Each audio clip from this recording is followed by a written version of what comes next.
Hello everybody, it's Sarah, and since third time's the charm, let's hope that the construction work outside doesn't start back up until I'm done filming, because the first two times it started right as I sat down to start filming, so let's keep our fingers crossed that that's not the case this time. But yeah, I'm really done with construction work, also because it's exam season this week and next week, and we're of course taking our exams at home, so that's lovely, having to take them and having to concentrate while at the same time it's loud enough outside that you can't even hear yourself think. And then also the second reason why it's lovely is that lockdown started back up today, so we're not supposed to go outside. And usually when there's construction work outside, of course you aren't at home because most people either are at work or at school or anywhere else. But now we can't escape the noise, so that's lovely. But now that I have this little rant out of the way, let's get to the pleasant stuff and let's talk about what today's video is. And that is me sharing with you my top 5 fantasy books that I think every fantasy lover should read before they die. This video was kind of inspired by a similar video Murphy Napier did a few weeks ago, in which she talked about the top 10 books she thinks you should read in a lifetime. I will leave the video linked down below if you're interested. But I thought I'd first of all narrow it down to just one genre, and even more specifically to adult high fantasy. And then also I wanted to talk about just 5 books. First of all, because you can probably already tell I'm a pretty rambly person, so 10 books would definitely be too long. But also my criteria for books on this list are quite strict in a way. And that is because my criteria weren't to choose the best written books or the best storytelling in books, not even choosing my all-time favorites, although some all-time favorites certainly are on this list. There are also some books on this list that I personally didn't like. And the reason for that is that something that's important to me when talking about books we should read in a lifetime is to have books that I feel like we can learn something from them. So a lot of these books either do something different within the fantasy genre, have some subversion of expectations, or they make us rethink the fantasy genre, maybe they make us learn something new about the genre. And so yeah, that was kind of my criteria for this list. And so let's get into it. Although actually not really, because before I get into the specific books, I just want to talk in general about what I think. They started again. But I'm just gonna go through with it now because I have a course in half an hour and I need to be in that course. So yeah. Anyway. So first of all, before we get into specific books, I do want to generally talk about what I think every fantasy lover should go out of their way to read, and that is books by authors they usually don't pick up. I think the fantasy genre, more than almost any genre, has a problem with being seen as very white and also as very male. So if you don't already read books by BIPOC authors, go out and look for those authors within the fantasy genre and read them. If you don't already read books written by women, go out of your way, look for books by women and read them. By the way, on the second thing, I do have a recommendations video, so I will leave that link down below and up there. And also, kind of in connection with both of them, I do have a book club of Queens, Witches and Valkyries, in which we read one adult high fantasy written by a woman per month. And I do try to always have a choice of BIPOC authors as well as white authors, like in the books that we read. So yeah, that's that. This month we're reading The Bone Shard Daughter. Next month it looks like we're gonna read Black Sun. So yeah, that's on that. And now let's get into the books. So first of all, let's just get the obvious book out of the way. I do think every fantasy lover should have read The Lord of the Rings. Not even necessarily because I think it's such a great work, although I think it's just one of the most beautifully written books I have ever read. And by the way, I'm not the type of person who's like, you have to read this book or you're not a true fantasy lover. You can still decide yourself whether or not you want to read this. However, and I do also have a video on that, a lot of you who have followed me for quite some time might know that I personally think it's very important to read classics. because first of all, it's important for a context in history a lot of times, but also I think it's incredibly interesting and incredibly important to know where certain like literary tropes come from and so on. And The Lord of the Rings kind of is a little bit the starting point of what we now understand to be the fantasy genre. And because of that, I do think it's incredibly important to read it, and it's incredibly interesting to read it. But not only did a lot of the good stuff get started with The Lord of the Rings, but also at the same time, a lot of the negative stuff within the fantasy genre, for example, racial coding of evil races and so on, is something that started with The Lord of the Rings. And where I think a lot of times authors copied The Lord of the Rings, not understanding what they were actually copying. So I do think for that reason as well, it's important to read this book to kind of understand the history of the genre a bit better. And so that's why I think every fantasy lover should read this book before they die. By the way, along the same lines, although this is not one of the 5 books, because I do not think it's as important as The Lord of the Rings to read this, but along the lines of reading classics, The Wheel of Time, of course, also is one of those, although I do not think you have to read the entire series. Just like read 1 to 3 books, and if you enjoy it, you can continue on, and if you don't enjoy it, then I don't think it's necessary to read the entire series.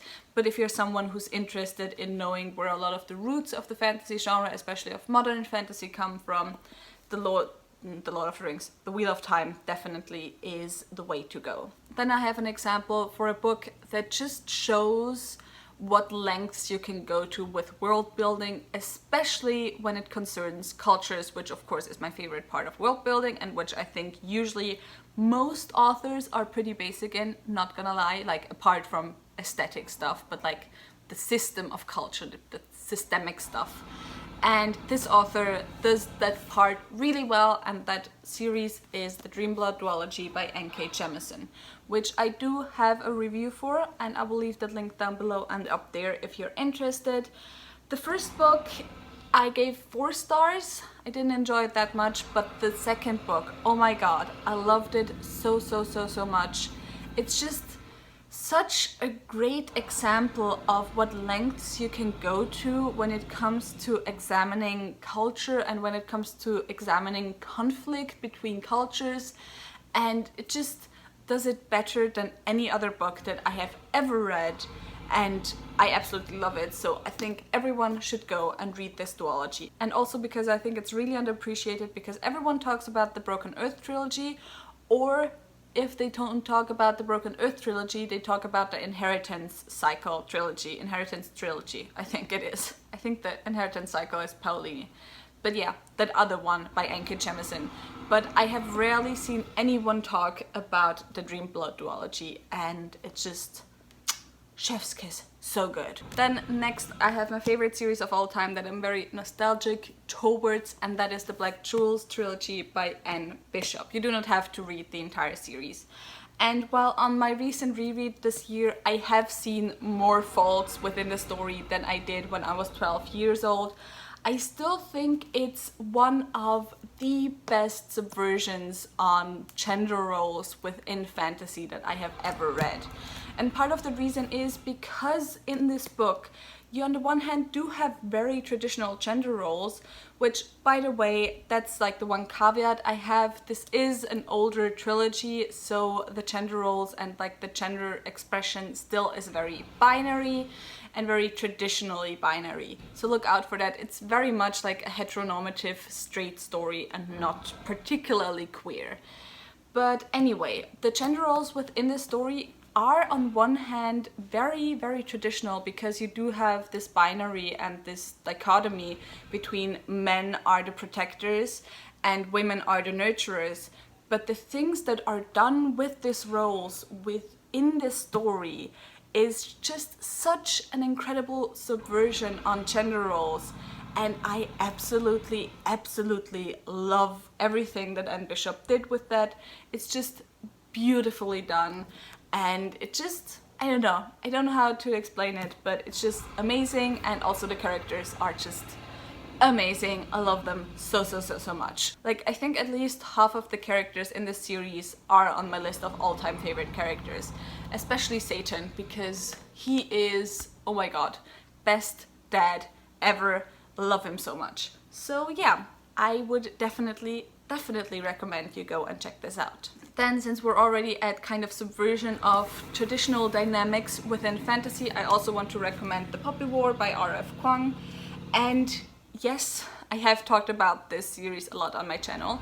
Yes, most of it wasn't positive. Yes, I still stand by all those thoughts and all those opinions. I still don't think this is a particularly well-written series.